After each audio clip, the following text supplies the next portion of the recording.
ঈদের দিন পোলাওয়ের সাথে রোস্ট এবং গরুর মাংসের পাশাপাশি যদি কাবাব না থাকে তাহলে কিন্তু আমার একদমই চলে না।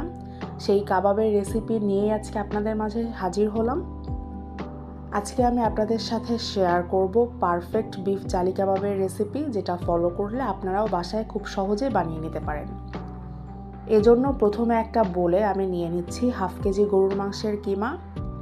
এর মধ্যে দিয়ে দিচ্ছি টোস্ট বিস্কুটের গুঁড়া, 1 চামচ করে আদা বাটা, রসুন বাটা এবং পোস্তদানা বাটা দিয়ে দিচ্ছি। দিয়ে দিলাম 2 টেবিল চামচ টমেটো সস, ধনে গুঁড়া 1 চা চামচ এবং কাবাব মশলা 1 চা চামচ। আমি আজকে রাঁধুনি কাবাব মশলাটা ইউজ করেছি।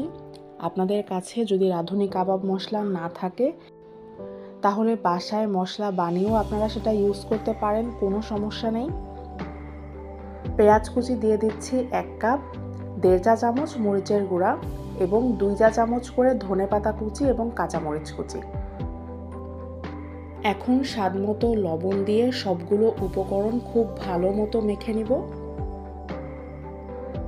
সবগুলো উপকরণ ভালো মতো মেখে 2 ঘন্টা রেস্টে রাখবো। 2 ঘন্টা পর হাতের তালুতে কিছুটা তেল দিয়ে ভালো মতো কাবাবের শেপ করে নেব। এখন ডিমে কর্নফ্লাওয়ার মিক্স করে কাবাবগুলো এর মধ্যে কোট করে ডুবো তেলে ডিপ ফ্রাই করে নেব। কাবাবটাকে মিডিয়াম টু লো হিটে 15 থেকে 20 মিনিটের মতো ফ্রাই করে নিতে হবে, যাতে করে মাংসটা ভালো মতো সিদ্ধ হয়ে যায়। আর চুলার টেম্পারেচার খুব বেশি হাই রাখা যাবে না, এতে কাবাবের ভিতরটা কাঁচা রয়ে যাবে কিন্তু উপরটা পুড়ে যাবে। এই বিফ জালি কাবাবটা আপনারা ইচ্ছা করলে পোলাওয়ের সাথেও খেতে পারেন, অথবা দোকান থেকে বন কিনে এনে এর ভেতরে দিয়ে হোমমেড বার্গারও বানিয়ে খেতে পারেন।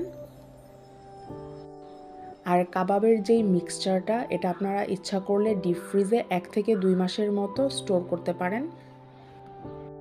ব্যাস হয়ে গেল খুবই মজাদার বিফ জালি কাবাব। আপনারা যদি আমার রেসিপিটা ফলো করে এভাবে বানিয়ে থাকেন, আশা করি নিরাশ হবেন না।